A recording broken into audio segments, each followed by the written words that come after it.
Et tout de suite, nous allons parler de la journée de la trisomie 21 et je suis en ligne avec Monsieur Prudhomme. Monsieur Prudhomme, bonjour à vous. Bonjour à vous. Donc alors, je rappelle que vous êtes le président départemental de la trisomie 21 et vous allez nous parler aujourd'hui de la journée de la trisomie 21 qui a lieu tous les ans au mois de novembre, c'est bien cela? Tout à fait. Donc cette journée a pour ambition de sensibiliser le grand public, de combattre les idées reçues, de susciter le regard et de provoquer des rencontres pour que nos jeunes soient beaucoup moins isolés qu'ils pourraient l'être. Où est située donc votre association et quelle est votre action personnelle en tant que président? Alors notre association est une association à vocation départementale, donc le siège social est à la mairie de Saint-Lô, mais elle a pour vocation d'aider toutes les familles qui accueillent un jeune enfant porteur de trisomie 21 au sein de leur famille. Et donc l'objectif principal est bien d'aider les familles, les enfants et les adultes pour pouvoir vivre une vie la plus normale possible. Voilà. Oui. Parce qu'il faut savoir qu'aujourd'hui encore naît un enfant par jour sur le plan national qui est porteur de trisomie 21. Donc effectivement, les analyses, les recherches ont fait que ça a beaucoup diminué, mais ça reste encore quand même très important. Oui. Et donc par rapport à cette journée, bien sûr, l'objectif est de sensibiliser, donc comme vous l'avez dit, donc davantage les gens et de justement mieux faire connaître cette anomalie. C'est-à-dire que oui, c'est une anomalie génétique donc la personne avec trisomie 21 a comme nous des chromosomes, et en fait sur le chromosome 21 il y a un chromosome supplémentaire, ce qui fait qu'au lieu d'avoir 46 chromosomes comme vous et moi, en fait la personne avec trisomie 21 en porte 47.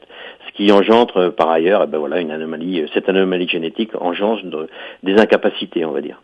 Alors, je rappelle également que la trisomie 21 est une anomalie récente, si je puis dire, vu qu'elle a été découverte récemment, oui. Voilà, donc en 1958 par le professeur Jérôme Lejeune. Tout à fait, oui. Donc, écoutez, depuis notre fédération, puisque en fait nous, association Geste 21 Trisomie Manche, nous dépendons d'une fédération qui s'appelle Trisomie 21 France. Donc qui regroupe 63 associations sur le plan national de même type que nous, donc qui ont la même vocation, c'est-à-dire faire connaître la personne avec trisomie 21 et ses capacités, et non pas ses incapacités. Oui.